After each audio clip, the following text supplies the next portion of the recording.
Warm welcome to our studio guests today and to fellow travelers out in cyberspace, thanks to that nonstop stream of zeros and ones. My name is Peter Gobetz, co-founder of the Zero Project and moderator of the International Conference/Workshop on Zero. The Zero Project is a three-stage affair. There's a book project, an associated online event, and the in-depth research program to follow. Today, session number 20. The contributors to the monograph on Zero book project today are co-authors Professor Sisir Roy, Senior Homi Bhabha Fellow, National Institute of Advanced Studies in Bangalore, India, and Venkat Rayudu Posina, a lecturer in neuroscience. The topic to be addressed today will be the parallels between Indian philosophy and modern category theory, as these may bear on the invention of the number zero. Our first two panelists were speakers in earlier sessions, Professor Avinash Sataye and Dr. Marina Ville.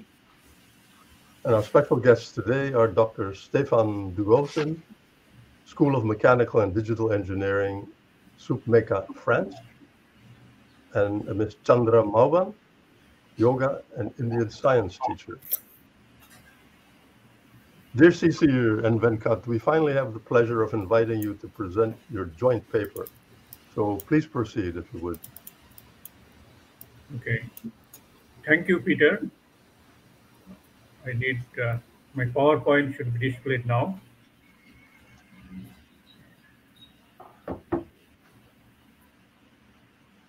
You can make it, yeah. Okay. So, good evening, everybody. Thanks to Peter for inviting us to present our ideas on the Zero project. And today we will speak of concept of shunyata in Buddhist philosophy and category theory. Next slide.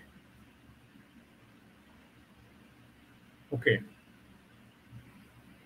Kendall et al., he wrote in case of principle of neural science that Buddhism has articulated particularly well the benefits of expanding the scope of the conscious mind.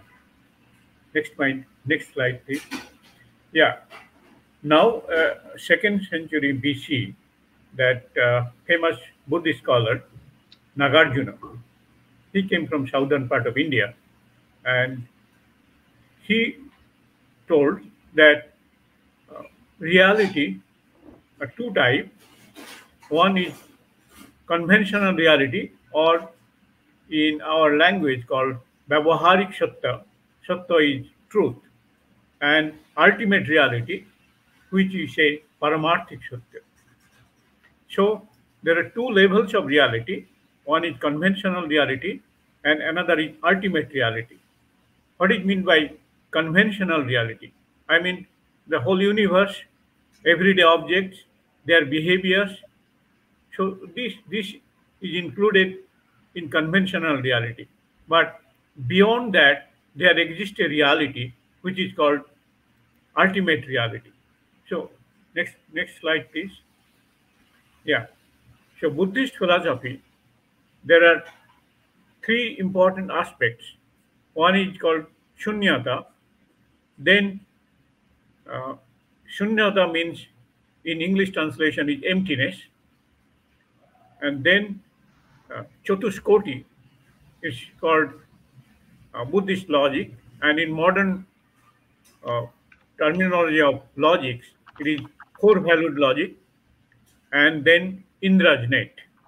So let me go first to what is they mean or Nagarjuna meant by shunyata. Next slide, please. There is a doctrine called Pratitta Samutpada, or this is in Sanskrit, and Pali Patitta Samutpada. The Patitta Samutpada or Patitta Samutpada literally means dependent arising, which means that something is there because it arises from the existence of some other objects. And this doctrine existed in all kinds of Buddhist philosophy, with the schools like Theravada school, Mahayana school, or Vajrayana school, all kind of schools. And His Holiness Dalai Lama, 14th Dalai Lama, who is still alive, he started in his book in 1990, Freedom in Exile, that the fundamental percept of Buddhism is the law of dependent origination. No matter what the tradition, one can clearly see the importance attributed to the theory. It renders in a fundamental tenet of Buddhism or fundamental doctrine of Buddhism, which is indispensable for realizing and understanding the implications of Buddhist philosophy. Let me try to explain a little bit more. Next slide, please. Yeah. Before that, when the doctrine of Pratitta Samutpada or dependent arising, it means that if you go from conventional reality to the realm of ultimate reality, Buddhism or Buddhist philosophy, they say that the intrinsic property of object, or in Sanskrit called Svabhava, they don't exist. Only they have a kind of relations among themselves. But still, there is a debate, and I will tell you where is the debate. Pratitta Samutpada or dependent arising means that objects are related to each other. But in the ultimate reality, there is no intrinsic property of the object. Like, take an example, very crude example. Take the onion. If you peel out the onion, ultimately you reach nowhere. But this ultimate reality, what we call emptiness or shunyata, it is not really devoid of anything. They say it consists of all kinds of uh, attributes, not the matter or object itself, but there are some attribute inside this, what we call shunyata or emptiness, but not physically the physical attributes of all the objects, whatever we see in our this world or conventional world. Now you might ask that why we are considering category theory and uh, taking the language of category theory in describing the Buddhist concept of shunyata. Because category theory is a very general theory, and uh, it is it consists of a set of or a collection of objects. Now you can tell me, you can ask me, well, there is set theory. But given any set, the most fundamental questions are how many elements does the set have and how they are related. However, between any two objects in any category, the most fundamental questions are rather which objects are we considering and which maps exist between them. So category theory is a very general type of theory rather than set theory. Next slide, please. Yeah, there is very interesting lemma called Yoneda lemma. This is very, very important in understanding this Shunyata or Buddhist philosophy. The essence of Yoneda lemma says that here the maps between all the objects in the universe or the transformations among all the objects of the universe that only exists.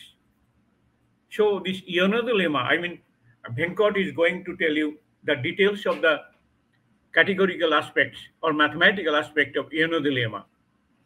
And this, according to Iono dilemma, every object in the universe are linked by mapping. So the relations or say mapping is the fundamental in Iono dilemma and in Pratitta Samutpada in Buddhist philosophy. There it said that one object exists because of the existence of other.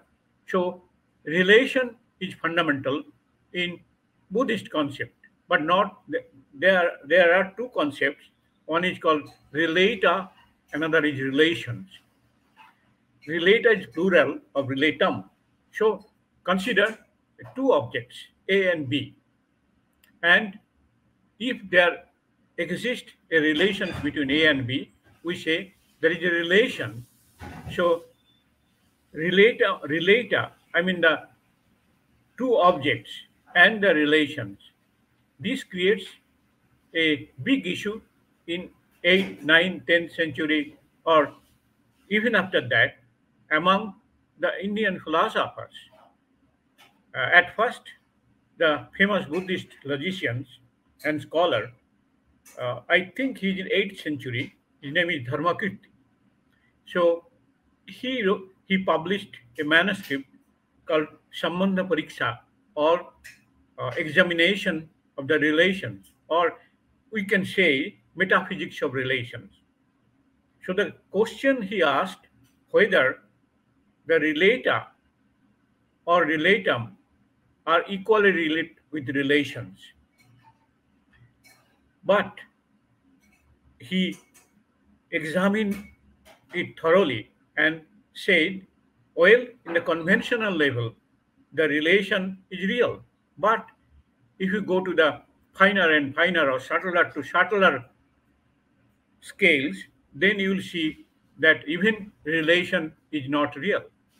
So, in the conventional reality, there is a relation which is real, but in the ultimate level, the relation is not real also. So another lemma says that when it says the mapping among all the objects in the universe are real, it, it should mean this real in the conventional sense and not in the ultimate sense. So next slide, please. Yeah, I told you that Iono and Pratitta Samutpada are dependent arising. They are very closely related because Pratitta Samutpada is a doctrine which should be valid at the conventional level. Okay, next slide, please. And let me go through the basics of category theory. Of course, Venkat will elaborate it in details. In category theory, three objects or three things we should consider. One is category, then another is functor, and third one is natural transformation. But what is a category? Category is a collection of objects, and arrow has a source called domain object and a target object called codomain. Second one, for every object, there is a self-referential arrow called identity. Third one, a pair of arrows is composable if the domain of one arrow equals the codomain of the another.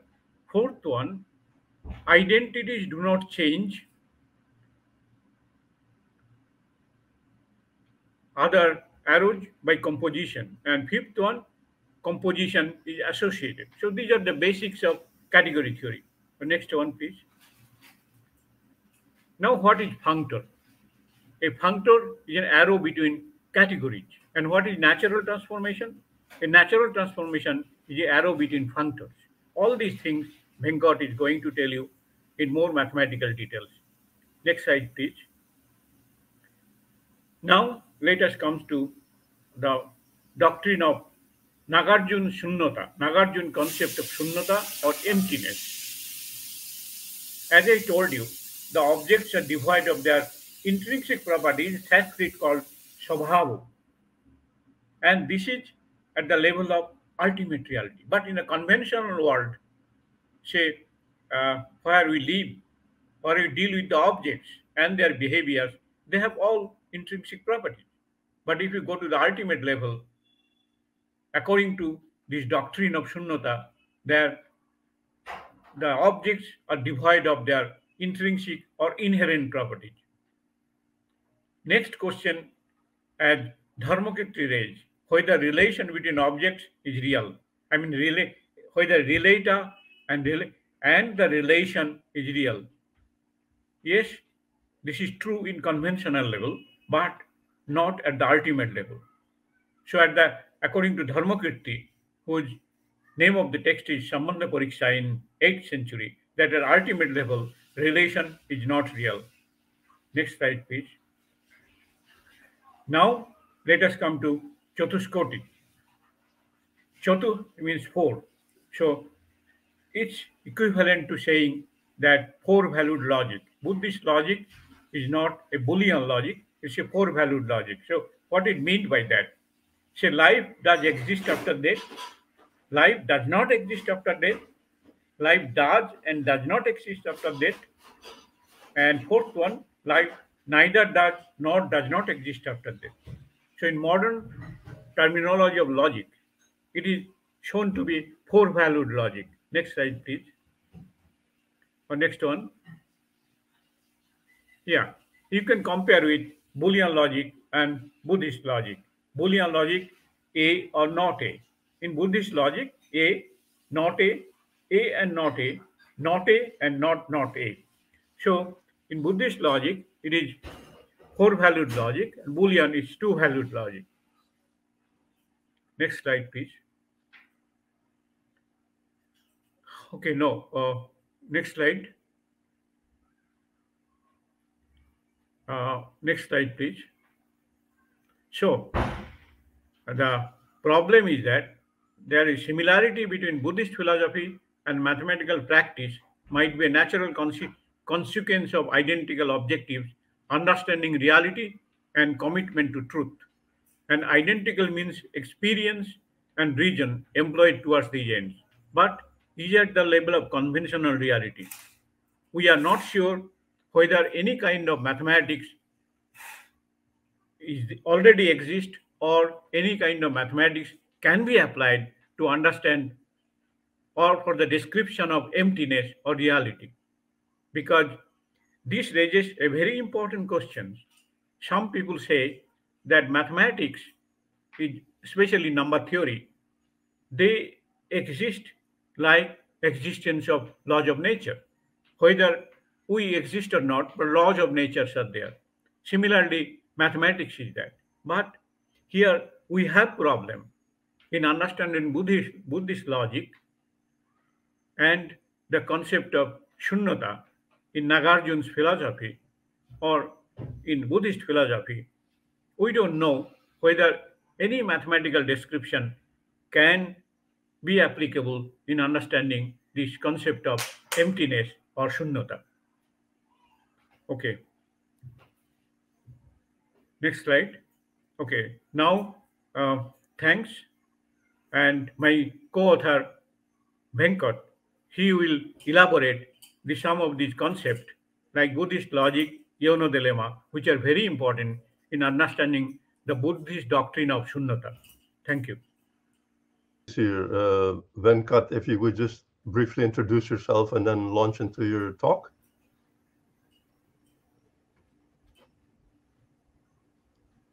Venkat? You can hear me now? Yes. Yeah. So first, I'd like to thank Professor Sisir for introducing me to the profoundness of Buddhist philosophy. And thank you, Peter, for your long-standing and unwavering commitment to bring into figural salience for all to see the genesis of zero.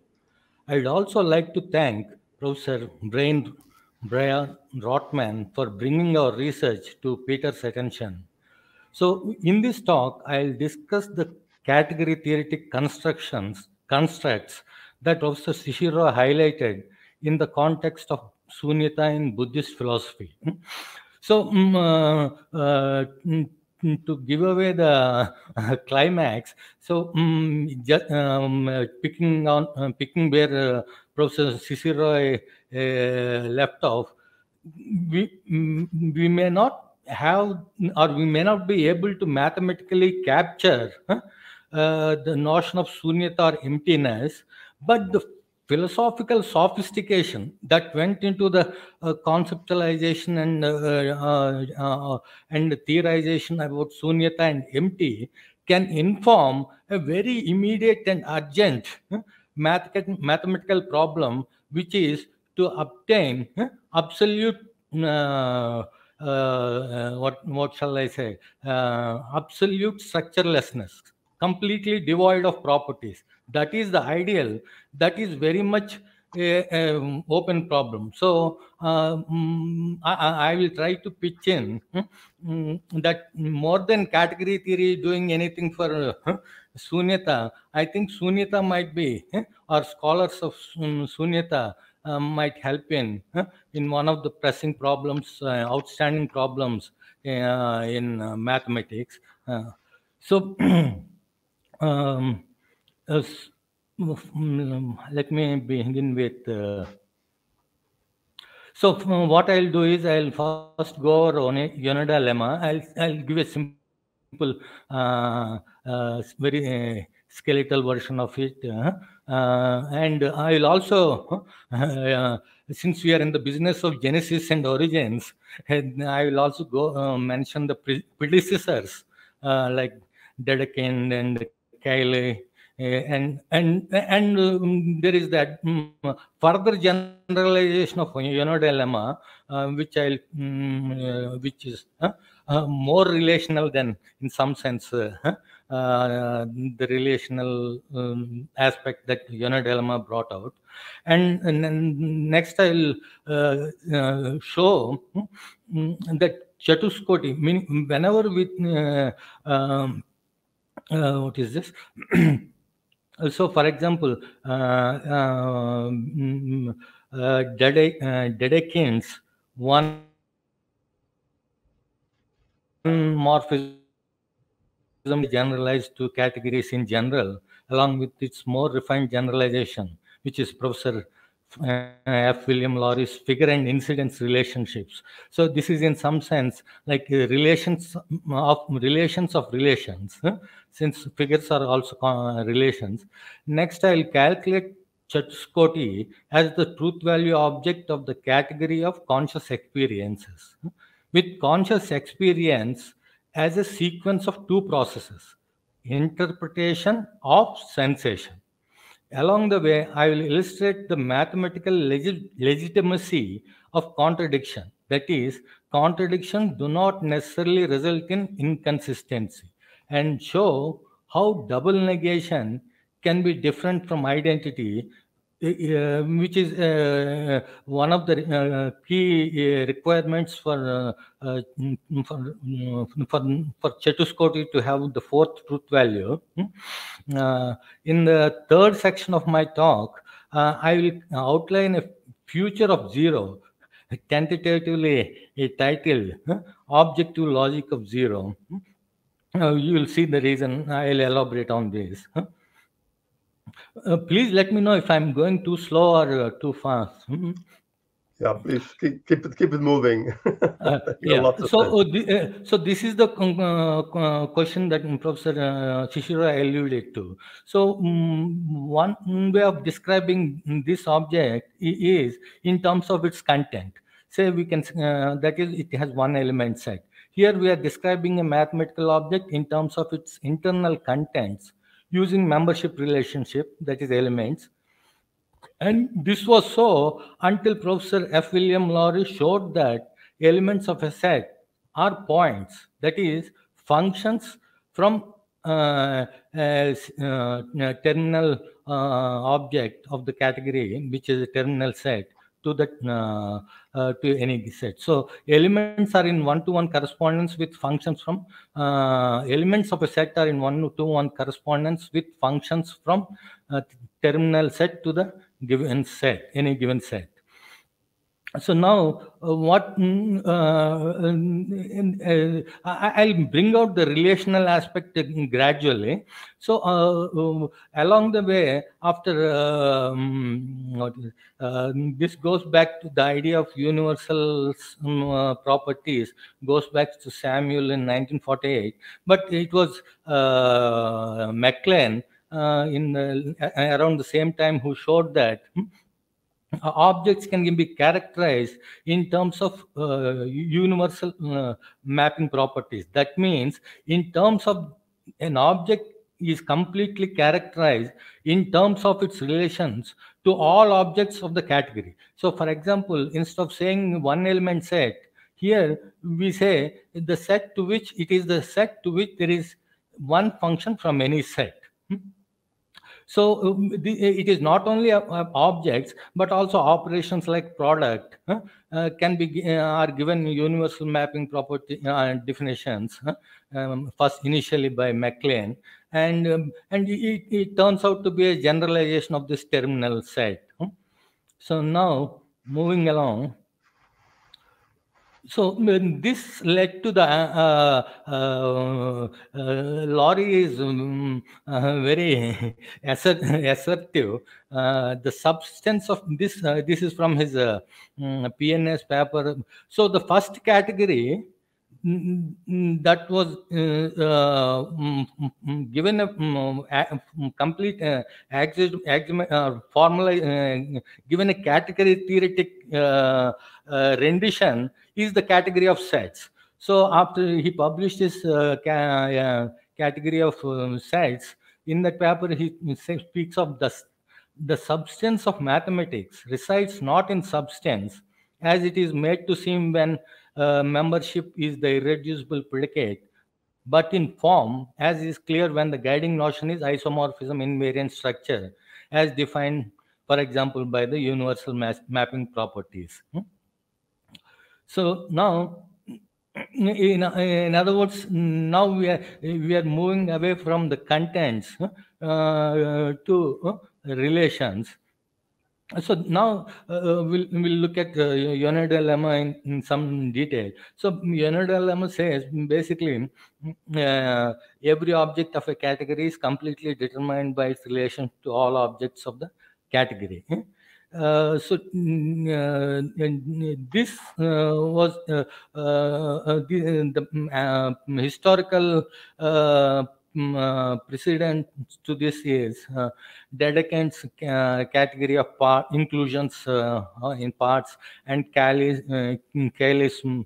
So basically one morphism category and one object category are two special cases of the Untitled lemma. Basically Untitled generalized from one object category to two object categories like graphs and so on and so forth, which Professor F. William Laurie generalized to figure and incidence relationships. So basically here, for every object, we define a category of so for example, if you are looking at a set in a category of sets A, then corresponding to that category, we define another corresponding to that object, we define what is this? A category which we can call figure X, which gives complete geometry of the object. So that is the status of how far we can go with these relations. So how am I doing with time? Yeah, Venkat, can you hear me? Yeah. Okay. Yeah, please. I just sent you a chat. Don't delve into too much detail. It's fabulously interesting. But for the purpose of this conference, we got to keep the focus on zero. So when you sketch the outlines, Yeah. If you can then, sort of bring in the subject at hand. Not too much detail, please, in other words. Thank you. So, if any, for example, this is the simplest illustration that I could think of. Simply consider any one object category, one morphism category, and that means identity morphism, and then define any functor, set-valued functor, and that would be a set. And Untitled lemma says that value of that functor is isomorphic to the set of natural transformations from the functor which assigns to each object this dot shaped figures in that object and to the functor that we assigns a set to each of these. So basically the idea there are a lot of consequences of this Untitled lemma.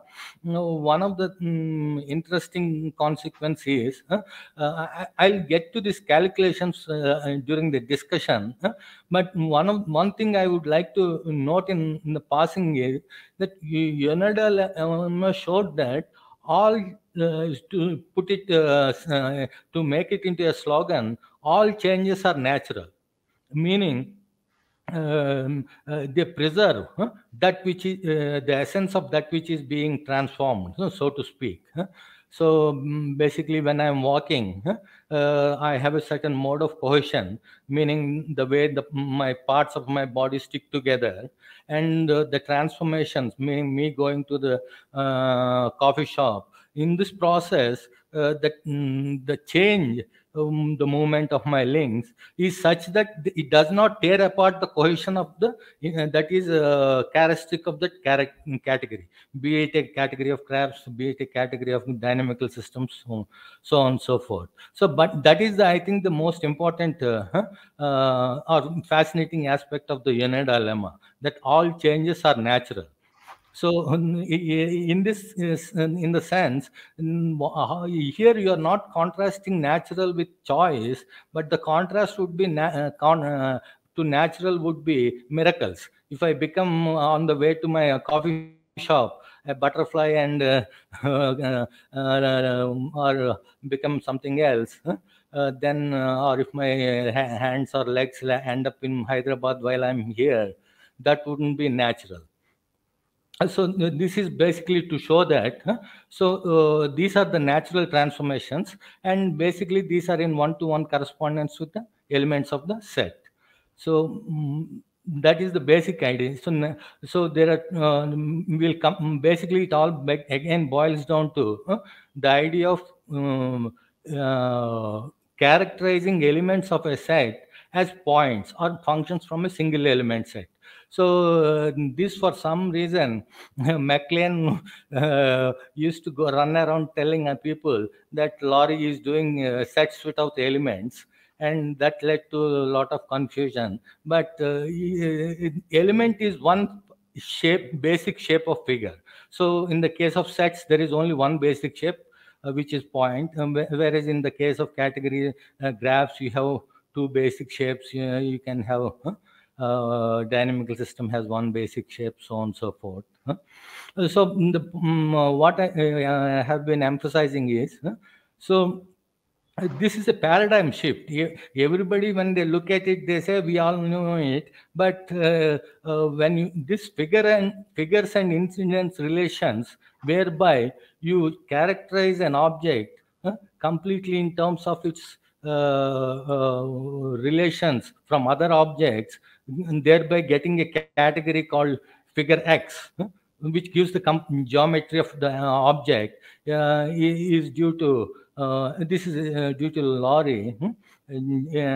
So in this sense, since figures are also basically A-shaped figure, meaning a dot in a graph is a dot-shaped figure in the graph. So the domain is a dot, is a graph which is a dot.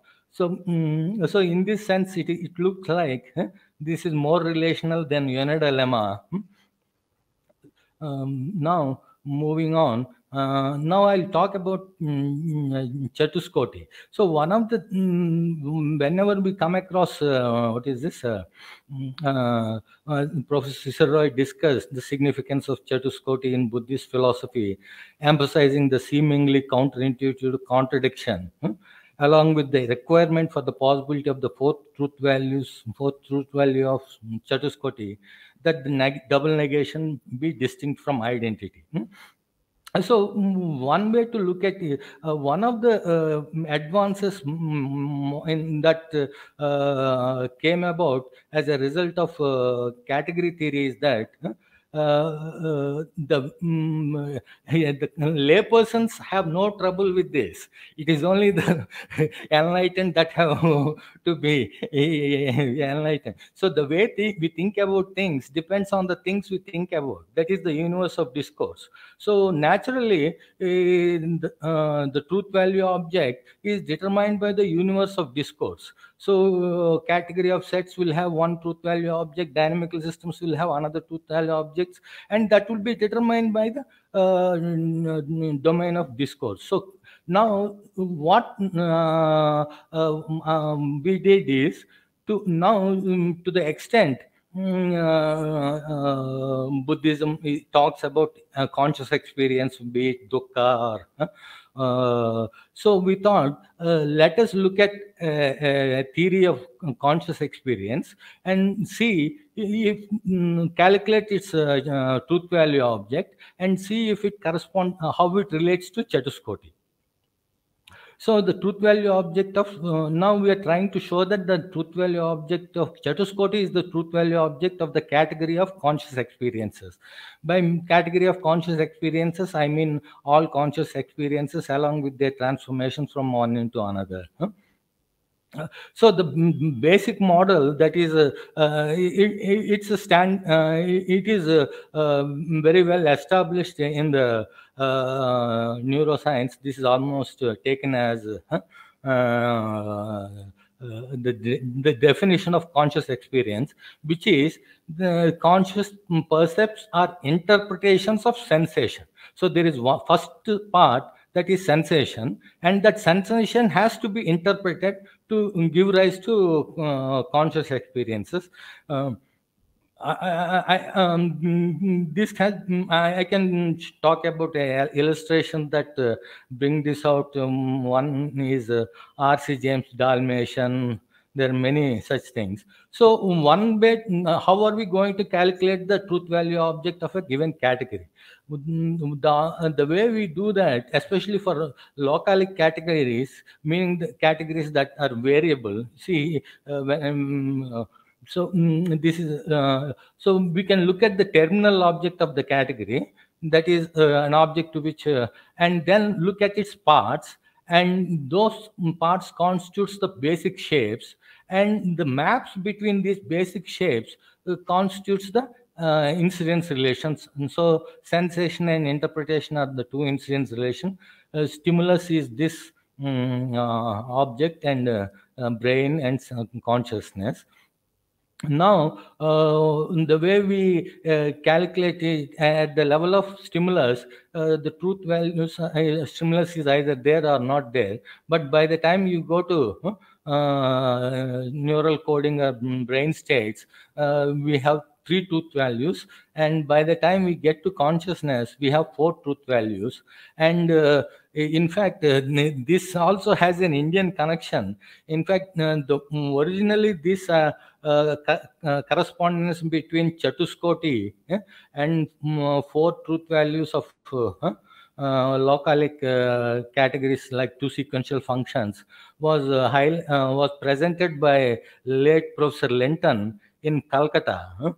Calcutta still continues to be favorite location for logicians to present their work. So these 4 truth values, the idea is that correspond to the 4 truth values of the Chatuskoti and the global truth values. Now what I'll do is one of the things that freaked out, so to speak, Germelo is that Cantor defined his Lotter Einstein of cardinal as distinct and indistinguishable. That means then anybody in a naive reading, distinct and indistinguishable is like yes and no. So he called it incorrigibly inconsistent, and he said, "Forget Cantor, we'll build our own set theory." And so the set theory that is von Neumann, Zermelo, and so on and so forth is not the set theory of Cantor's set theory. So Lotter Einstein means all ones. So every object is a one object. That's all. It doesn't have any other property other than being equal or not equal to. So now, so here, what happened? So until recently, that is until Laurie showed that this distinct and indistinguishable correspond to unity and identity of adjoint opposites. So, for example, if you have a cohesive category like this, this is all one piece. So you can extract its points. This cardinal is sets basically. I'm using cardinal to refer to sets so that it is the Cantor's sets. And Mengen have some way, some mode of sticking together or a type kind of varying. So once you this points functor extracts the set of points, and then it has a left adjoint which is discrete, meaning that includes these set of points as fixed or discrete loops, and co-discrete and right adjoint is a co-discrete, which is basically in this case there is no way from going from here to here, but so they are distinct. But here and they almost have maximal cohesion, as a result of which you get indistinguishable. So again, this idea can be traced to what is this? Greeks had this idea of atomos and chaos, and that is the conceptual precursors to this idea. And now, so contradiction is most of us balk at the sound of contradiction, simply because in Boolean logic, if you admit a contradiction, it leads to inconsistency. But there are other whole host of categories where contradiction is perfectly sensible. It gives the boundary. I will also come back to it once I and similarly, double negation can be need not be identity, as in the case of not true is true.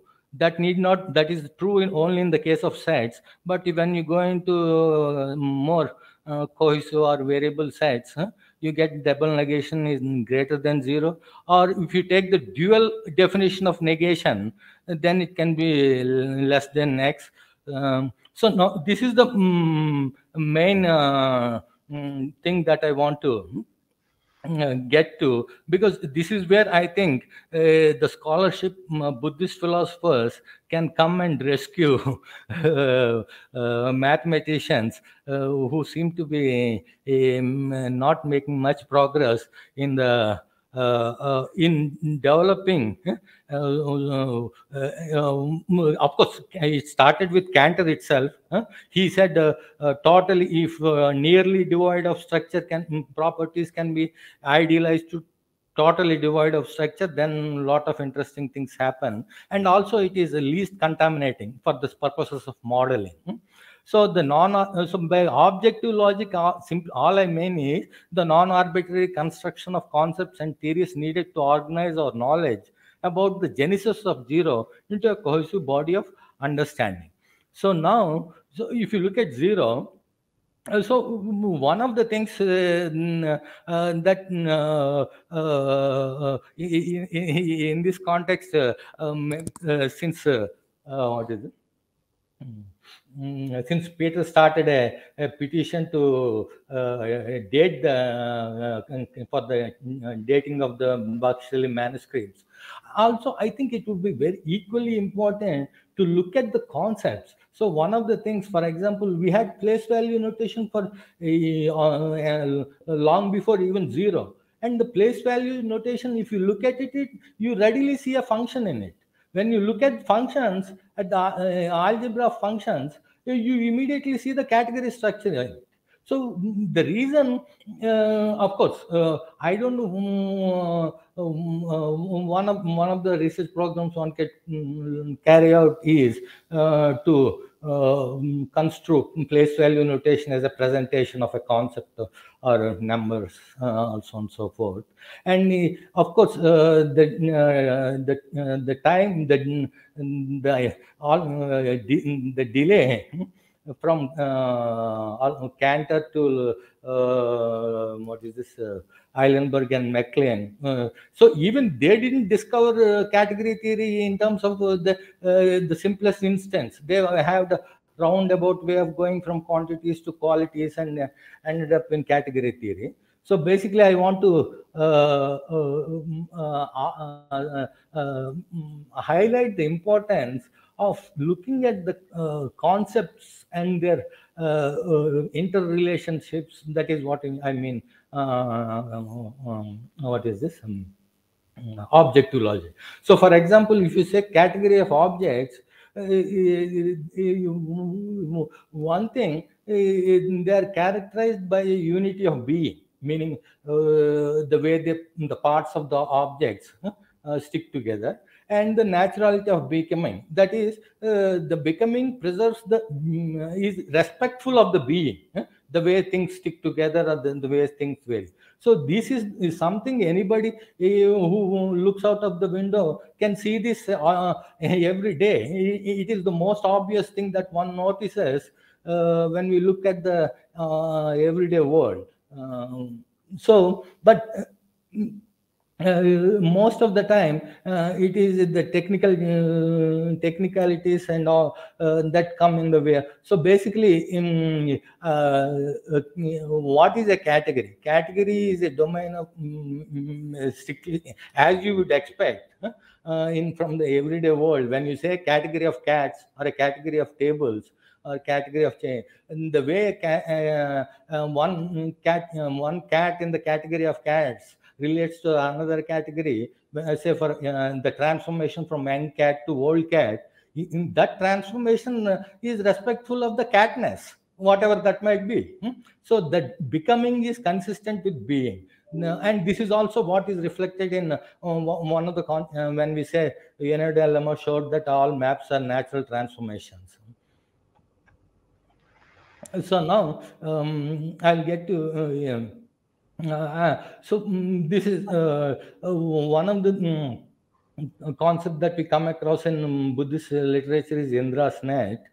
So there is an analogous structure in category theory, which is the category of categories. Here the Indra's net, in my limited understanding, Professor Sisir, please correct me if I keep getting muddled up, getting confused with the subtleties in the Buddhist philosophy is way sophisticated than category theory, at least in terms of.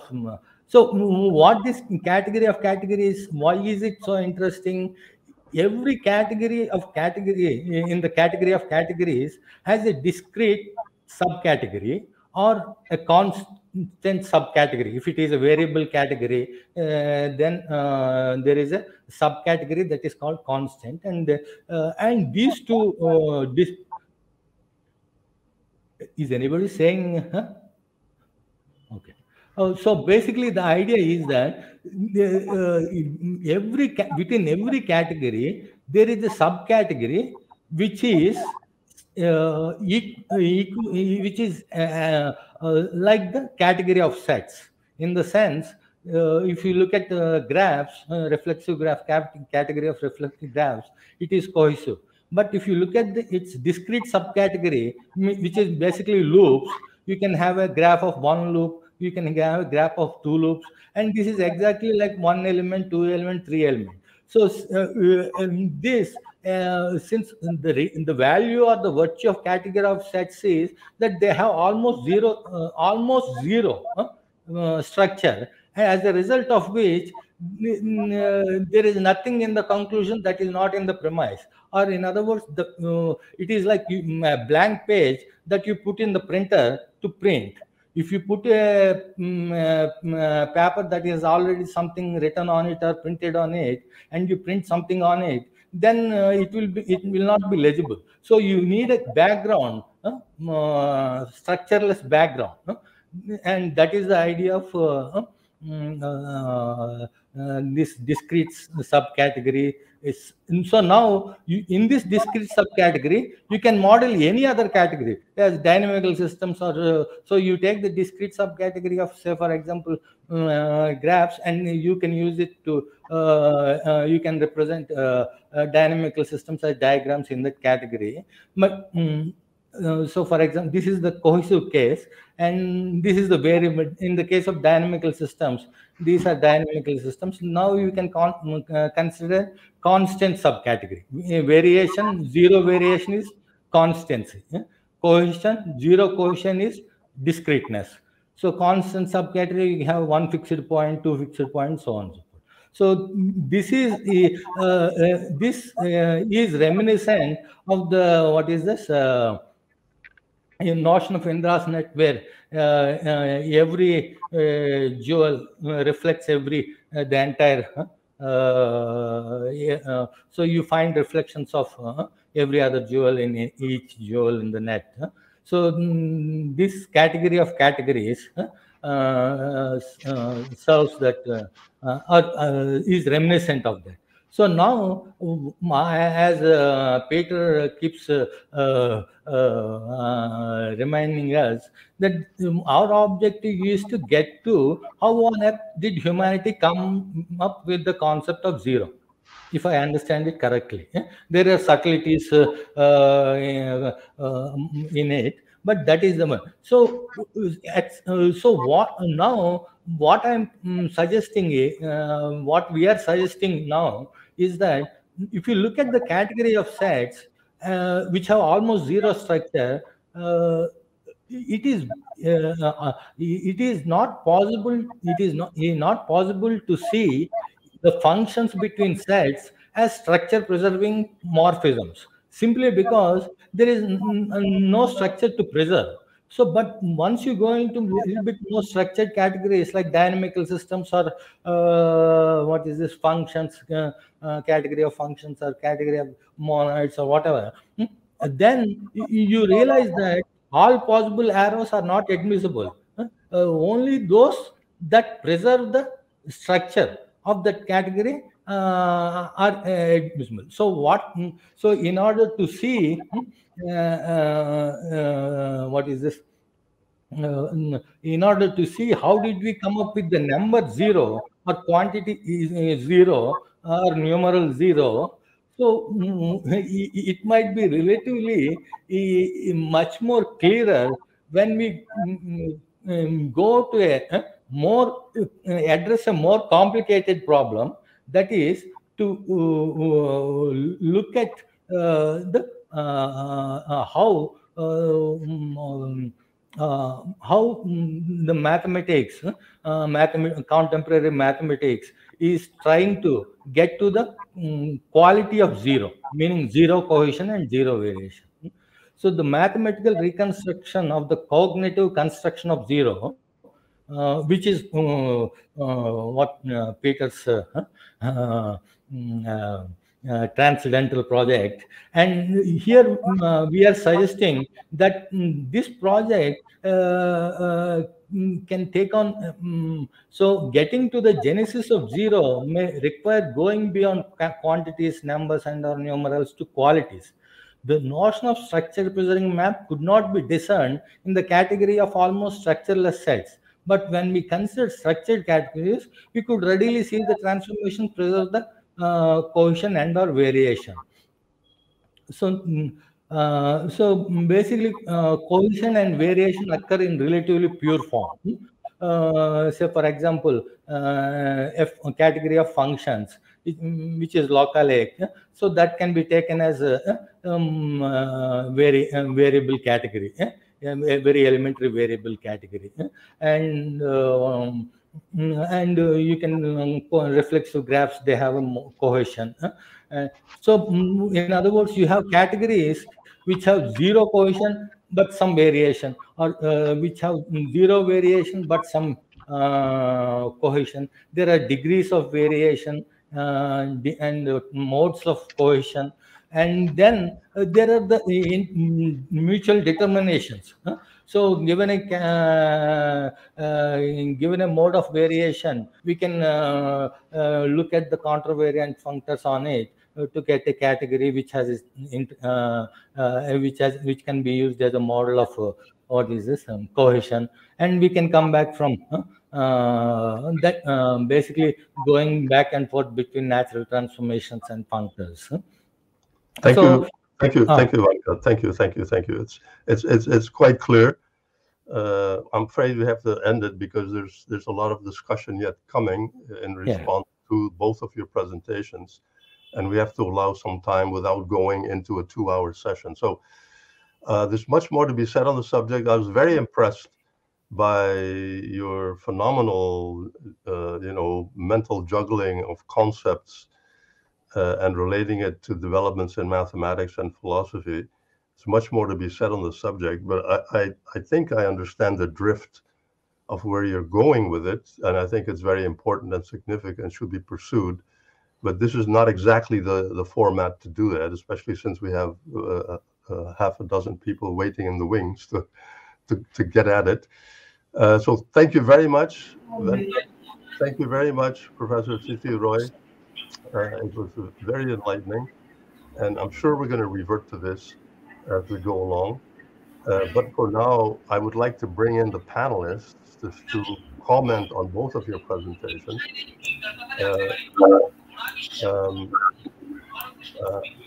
There's some audio disturbance. Avinash. Yes. May I ask you first to respond to what you have heard and related to your own knowledge of category theory? Well, I have various problems about what's being said.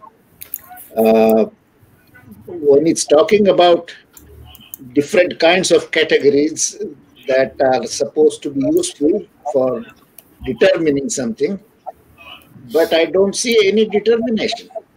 I see that there are, these are words so far. I'm looking for some substance. And I wish I had seen something already, but I'm sorry, I don't. Maybe somebody should educate me about what's going on. No, it's a very honest answer, and I would ask Professor Sisir Roy. Avinash is looking for something more tangible that he can relate it to his own experience and knowledge of mathematics. What would you say to that from your perspective, from your Buddhist perspective? No, it is in the beginning of our, initiative, so we need much time to make it more realizable in the convention. Yeah. I see. Okay. And Venkat, you understand the thrust of what Avinash is saying? Do you have a short response? My short response is the approach I take to mathematics is the way Grothendieck did. So we soak the object of our interest, say groundnut, in water and wait for it to reveal itself. So as you look at what we are talking, there is nothing theatrical happening. But in these tautologies, in these words, in this in this tumultuous march of words and sentences, slowly will lead to something that is profound. So, in other words, in each step, it is not a suspense thriller entertainment, but each step is uneventful. It is an uneventful procession that both Laurie has adopted and both Grothendieck has adapted. In fact, they used to say that nothing happens. But at the end of 12,000 pages, the entire mathematics changed. Okay, Venkat, I maybe think I can say something after that, please. to make people understand what I was trying to say.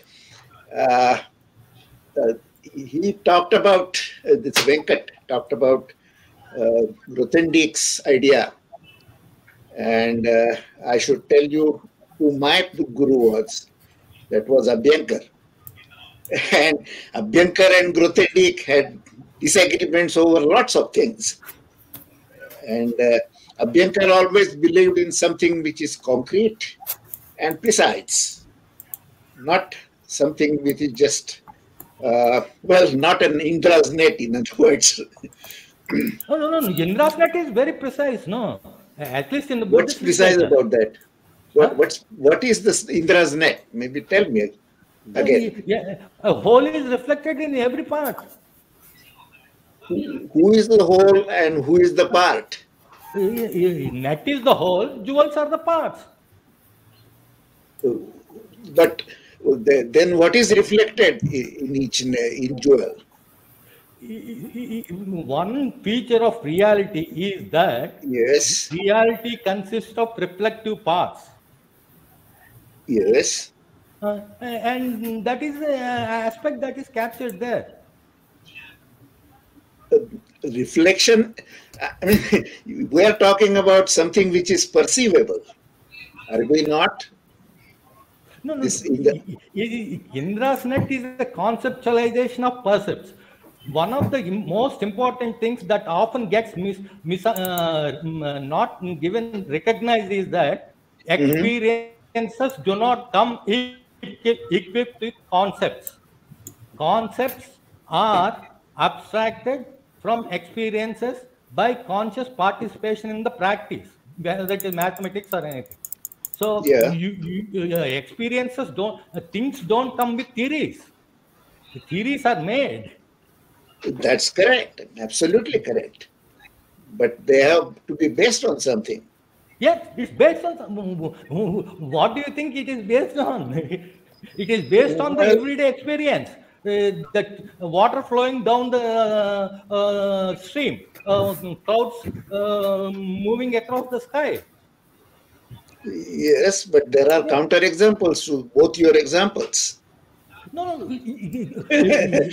So, I am not here to. You have to.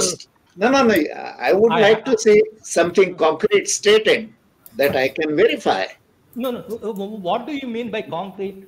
Do you mean concrete? Concrete means it can be tested in the two-value logic, not four-value logic. Two-value logic is the logic of Boolean category of sets. That's the end of the story. No, that's not the end of the story. That's the whole of mathematics, in my view. No. Okay, gentlemen. Anyway, Gentlemen. Sure. This is to be expected. It's quite a So, class. No, Venkat, please. We understand. We can talk separately by email and so on. About it. But it's an important point that's being made here, namely that there is a clash of ideas. Unnecessary clash. No, wait, please. Perceiving different vantage points. And we're trying to harmonize some of that with only one single intention, namely to get closer to find, as Avinash says, concrete, tangible evidence of the invention of zero, not the theoretical aspect. The theoretical aspect, I think, is understood. It was voiced by another cognitive scientist, Andreas Nieder, who's on board, who said it's a leap from the empirical. So as soon as you take a leap from the empirical, you're in a different realm. And now we're getting closer to the point that Buddhism makes, that there are two truths. One is the conventional world and one is the ultimate world. Now, Buddhists will be hard pressed to to convince anybody that there is an ultimate reality if all that there is tangible to common people. So we're not going to solve that riddle now. That is, if you do that, you've reached the nirvana, and you can go to the Himalayas and sit in a cave. We're not here to do that. We're here to find tangible evidence for the invention of zero, and we're running up against simply historical evidence, which is very sparse.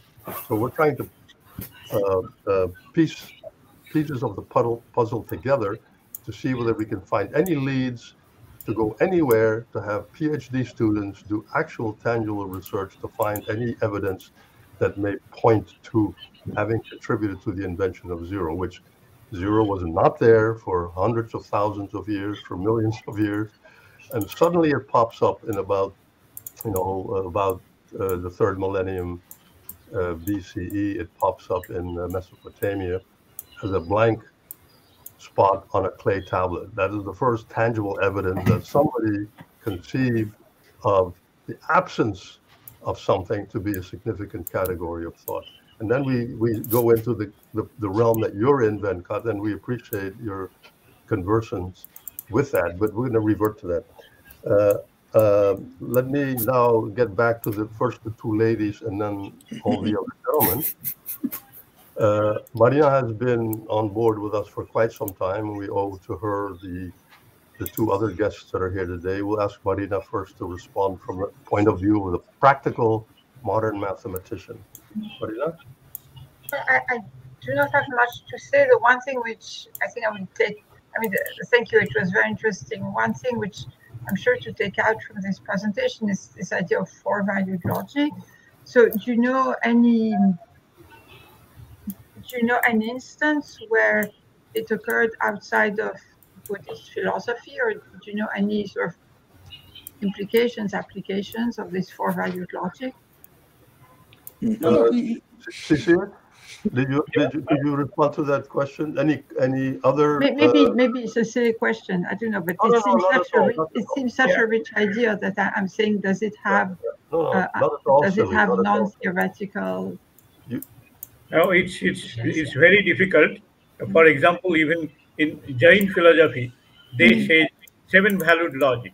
Okay. Yeah. So, in modern terms of logic, there is a school of logicians in Poland. Yeah. They try to understand from the modern logical point of view the seven-valued logic. But if you ask me from the practical applications point of view, I'm not in a position to answer your question. Well, if I may jump in, Marina and Sisir and the others, when you talk about Jain philosophy and sevenfold logic, the very classical example that they have is of the seven blind men who all touch one part of an elephant, and they all claim seven or four. And so they're all right, but they would seem to be contradicting each other. If the one says, it's a pillar, and the other one says it's a snake, and the other one says this, the other thing. So in that sense, the Jains are trying to accommodate all manner of opinion as in some way being correct. If you want to become too strict and too scientific and then rule out a lot of things, then you can go to two-value logic, and life is very simple. Either it's this or it's that, and nothing in between. All right. So I read about this metaphor of the seven blind men in all people in Henri Poincaré's text. So he's really a Western scientist, and he still found this example very useful. Okay. Yeah, no, Marina is very modest because earlier she had dropped some suggestions that turned out to be very profound, and I don't think she realizes her own profundity. But we're really happy to have her and her questions. Chandra, you've also been very patient. Thank you for joining us last minute. You've heard this clash of ideas. What would you say is your comment, and any questions that you may have? Oh, there had been a lot of questions since decades. But right now I am in yoga, and I don't know if this is application or just perception. For example, if you have one element set or one morphism, is it the swabhava in self regeneration, or in the intranet? I understand all these things, but I can explain on something which is perceived but not conceptually.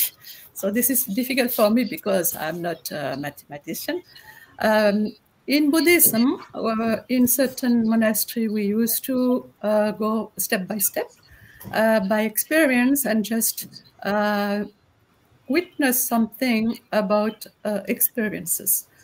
But how can we feel conceptual things? I don't know. Yeah, I mean, if you let me say something, like Yes, please. this is the point where we are struggling when the ancient Indian wisdom say that experience. I mean, regarding the methodology, this Yeah. we are at a loss. We the scientists are at a loss how to accommodate this experience in a viable physical theory, and we don't really understand. We think that there is experience and all these things, but how concretize it in any physical theory? We don't know that. I know, Method- I understand that. Is it above the words? Because experience can go further than the. Yeah, yeah. So this is when we teach something in yoga, the people, what they understand by words or what they experience themselves.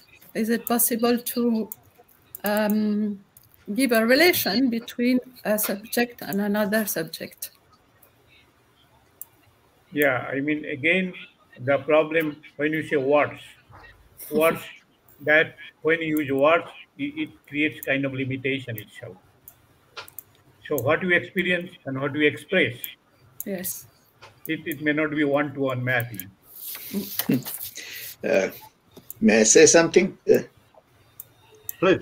Yeah, I mean, I agree that not everything can be spelled out in words. That's not the point.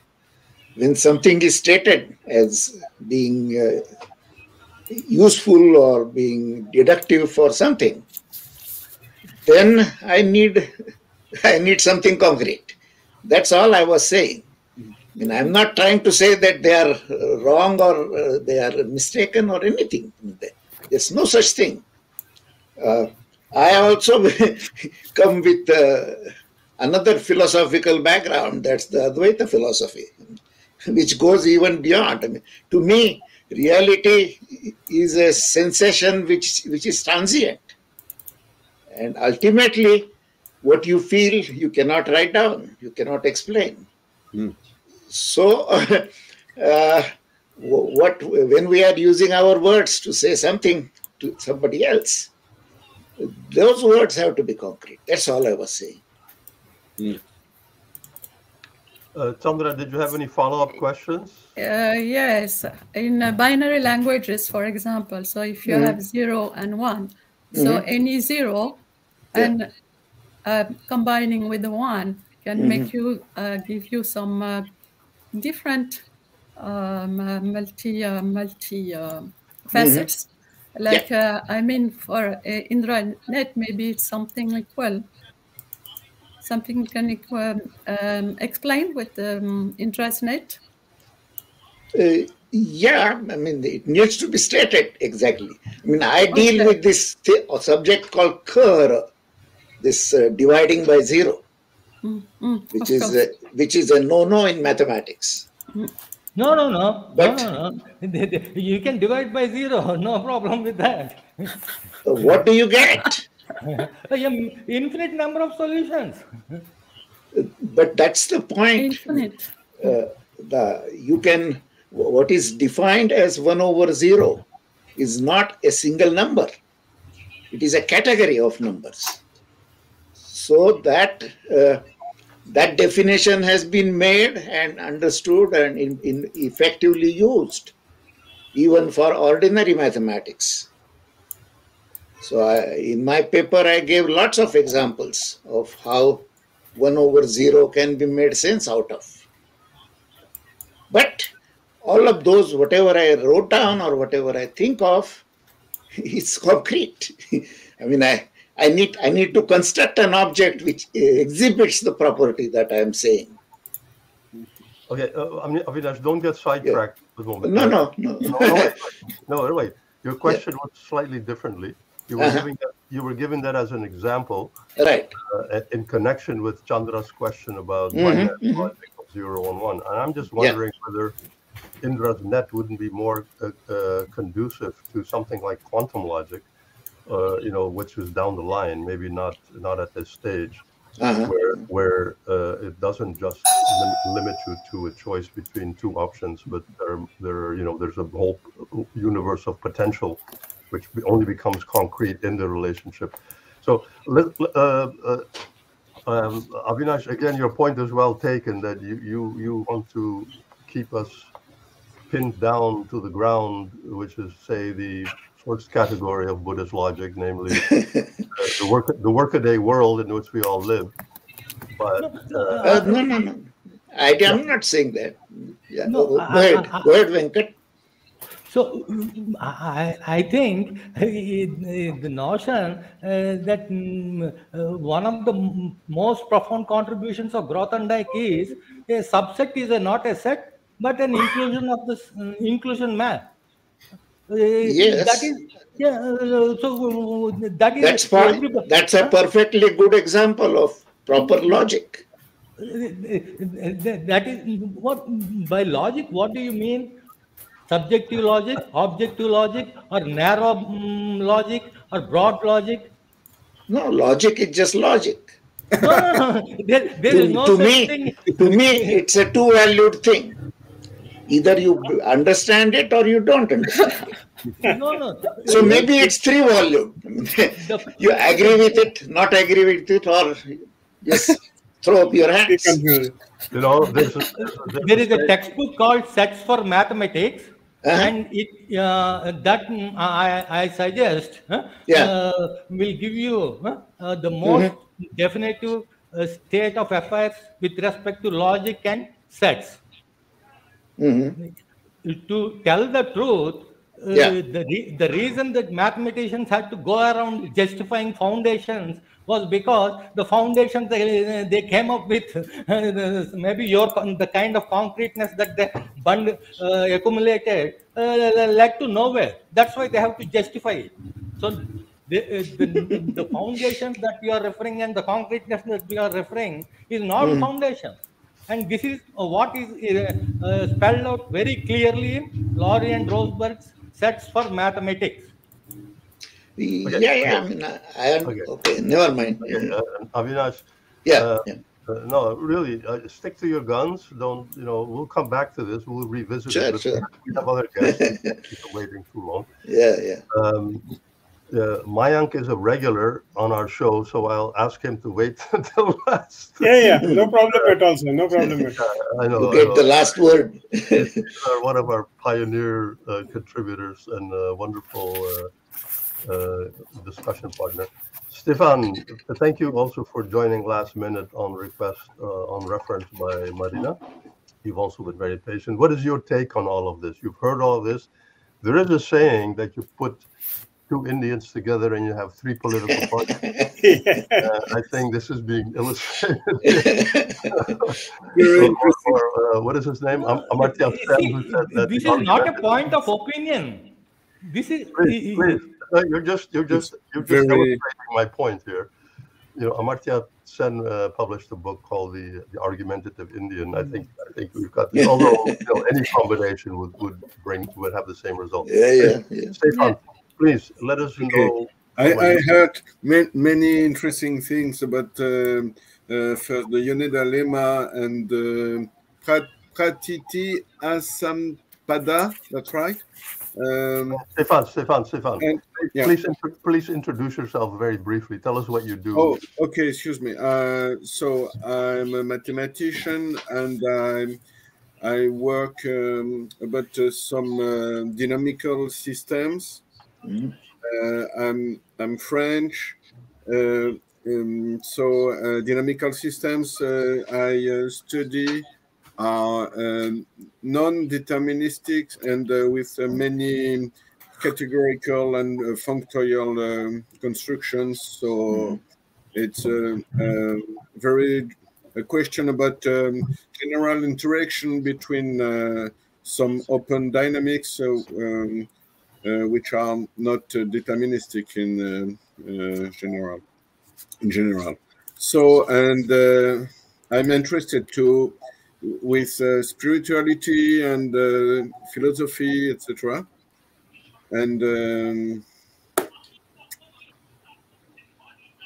that's all. Well, no, that's about your background. Okay, and then your comments and questions, please. Yeah. Okay. So there are many questions, but I think I would like to focus on Catu Scotti, Buddhist logic. A, not A, and not A, not A, and not A. But and so for me, a question would be: is Grothendieck toposes sufficient to formalize this logic? And maybe it could be sufficient because we could say A or not A as a point of view, and A and not A and not A another point of view. So maybe in topos with at least 2 points of view, we could formalize that. But in another way, A and not A seems to be outside the logic. I mean, it's a contradiction. So maybe I'm not sure toposes are sufficient to manage that, because toposic logics are not contradictory. But you know, there's something obvious when you heard A, not A, and not A, not A, and not A. It is maybe the topological feeling about this, and more precisely, the notion of boundaries and frontiers in general topology. So there's a topological. It's the boundary. Sorry. So for me, there is a topological feeling about this question, and I was very interested in description about the 3 functors, you know, with adjunction, discrete, point, and co-discrete.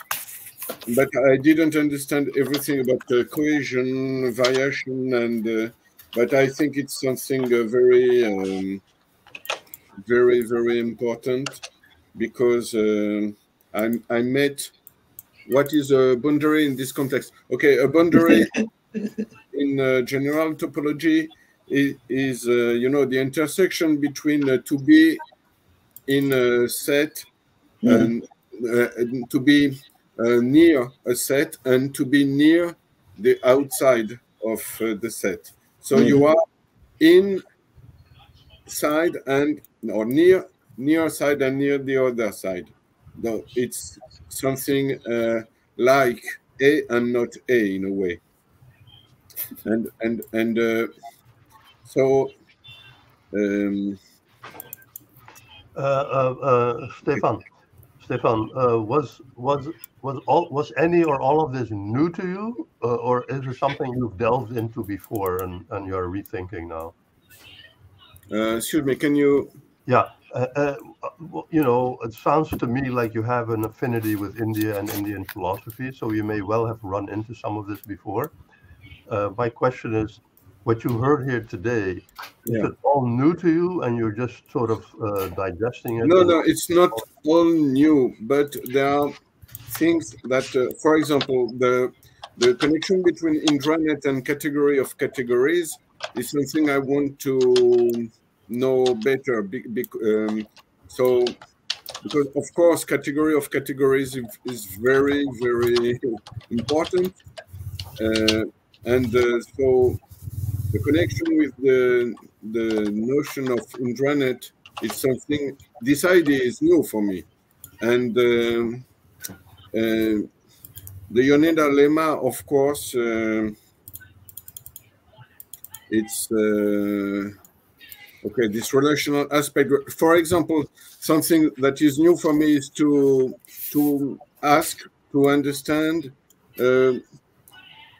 what you call conventional and what you call absolute, ultimate, yeah, ultimate, in the two aspects of we could say, for example, small categories and toposes, for example, because the Yoneda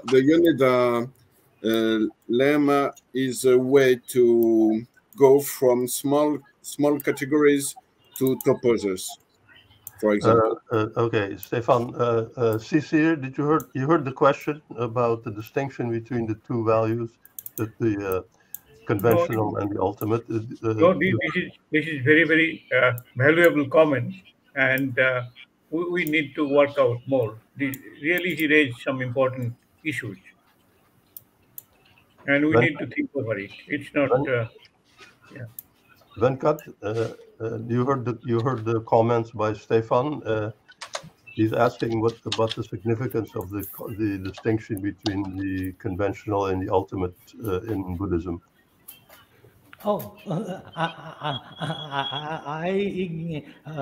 get confused with when I'm not an authority on Buddhism, but I think with respect to category of categories, I can say that what is that? It is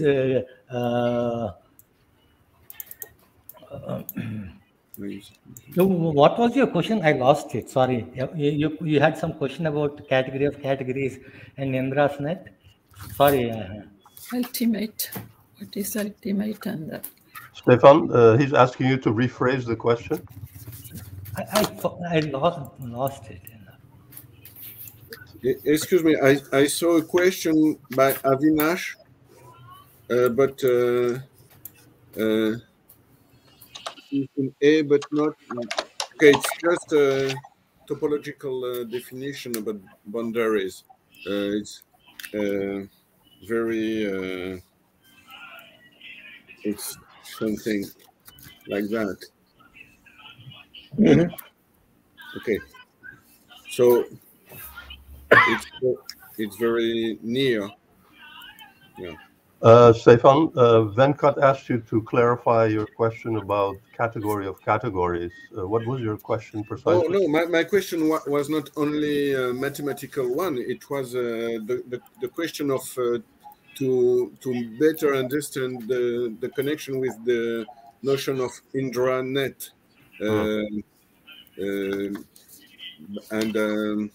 but okay. Yeah. I don't know what is the mathematical question at this level for me. The question for me is about more about the intranet, because I know a little the category of categories, but and about the ultimate. And about the ultimate, I understood something about your question. For me, the ultimate is always in the direction of the zero, of the absolute zero, and beyond. So, of course, we can't catch the ultimate reality with words or formulas, etc. It's always right.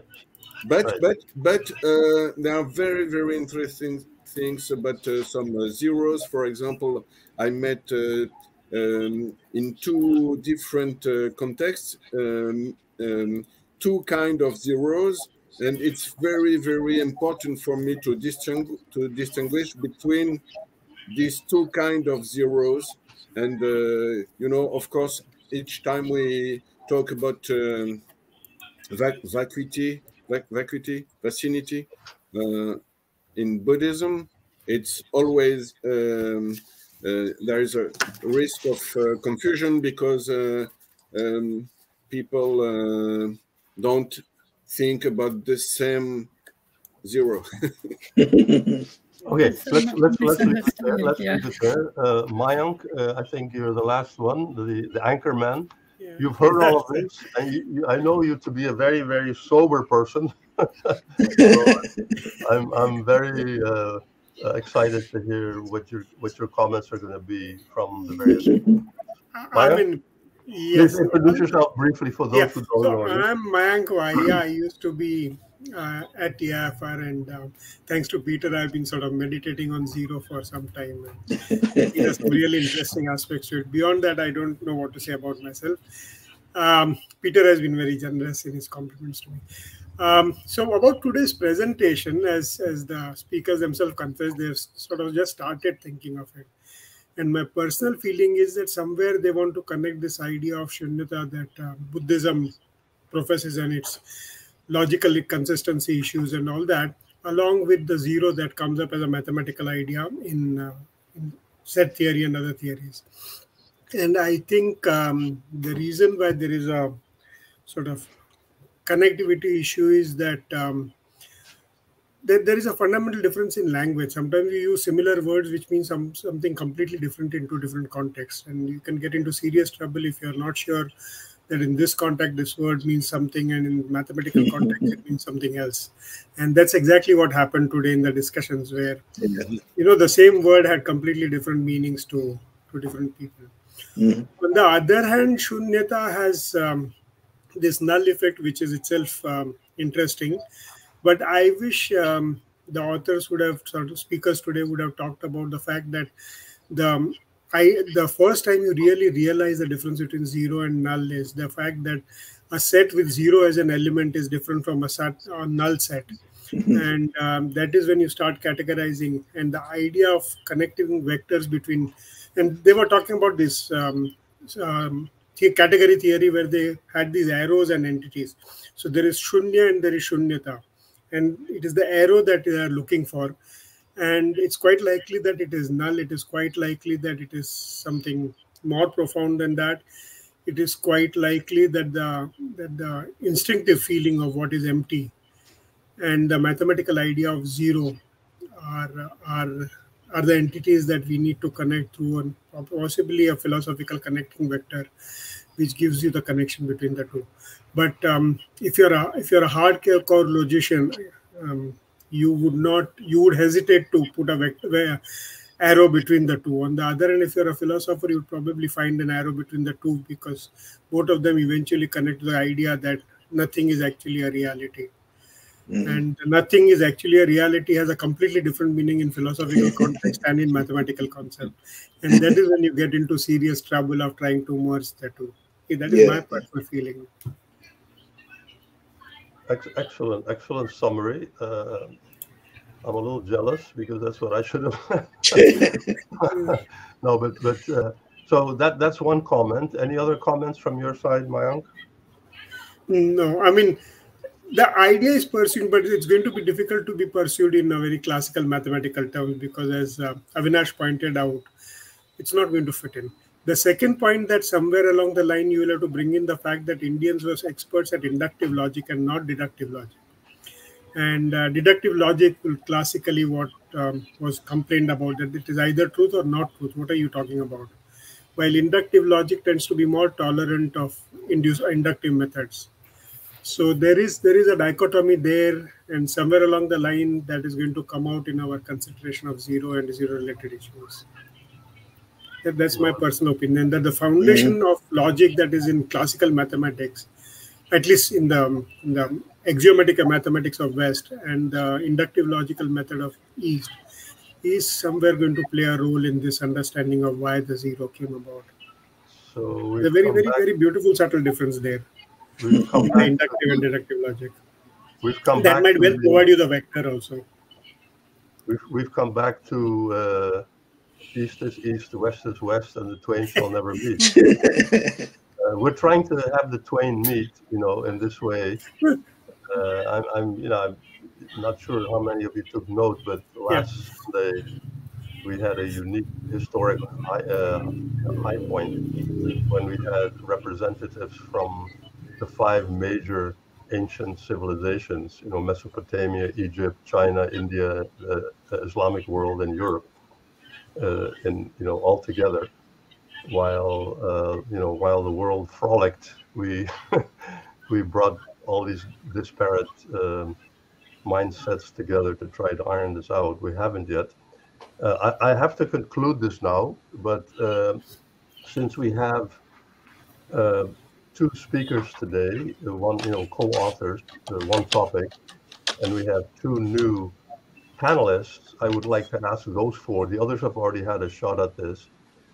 This will help us. It's a kind of a short survey. It's just no more discussion, just one line, yes or no, or just a one-liner to the following questions, which will help us to draft a roadmap to further research. So, Sisir, was the numeral 0, was it discovered or invented? Very short. Well, it's very, very difficult question. Oh no. Was it discovered or invented? It's binary logic. No, again, being a quantum physicist, I don't believe in binary logic. Okay. So what's your answer? No, it was. He's not voting. Okay. That's also perfectly well. That's an absolutely good answer. Second question. Wait, let's do the others first. Venkat, was the numeral 0 discovered or invented? Oh, I don't know. Okay, that's fine. Chandra, was the numeral 0 discovered or invented? I don't know. Okay. And Stefan, was the numeral 0 discovered or invented? It was first invented, and then we discovered that it was discovered. Okay. Yes. Highlight of the meeting. Yeah, well, I think that's... No, there's a profound point in that once we sort of invented it, we realized that how many places it already existed and we had not seen its existence. I think that's a non-trivial point to make. Yeah. Absolutely. No, it touches ultimately on the question of whether mathematics is discovered or invented, but exactly. let's not get into that. That hasn't been resolved the last 3,000 years. Yes. Second question, Sisir, this transition, okay, well, we know the placeholder was there from middle of the 3rd millennium BCE, and then the numeral, or at least it appears to us now in retrospect that suddenly it's being used not only as a placeholder but as a number. This transition between the placeholder and the numeral, was it a gradual evolutionary process or a disruptive moment in history, Sisir? No, I think it's a gradual evolutionary process. Okay. Venkat, gradual or disruptive? I'll plead 5th. You what? 5th amendment. He doesn't want to incriminate himself. You take the 5th. Okay. Take the 5th. Chandra, was it gradual or disruptive moments? Just somebody had Gradual. Right? Yeah. And Stefan, gradual or disruptive moments? Yeah, gradual and not finished. Oh, Yeah. wonderful. Yeah. That is, I think, the most important takeaway from today. Yeah, absolutely. You're right. And so we have one last question for all of you. Sisir, what we take to be the underlying concept of nothingness or emptiness, is it profound or is it trivial? No, it's profound. Venkat? No, absolutely profound. Okay. Chandra? Yeah, profound. Stefan? Trivially, it's profound. Right. Okay. Wonderful. We're in agreement here. See.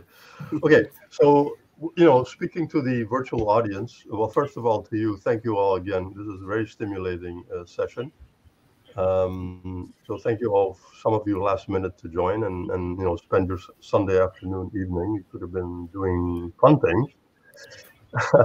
So speaking to our virtual audience now, people who will see this on our YouTube channel or on the website, please join us again the week after next to explore related issues to pinpoint, if possible, Zero's epicenter. We will then meet all of our friends from the last week to continue the brainstorming session on the distinction, if any, between this placeholder and the number 0. So thank you, and until then.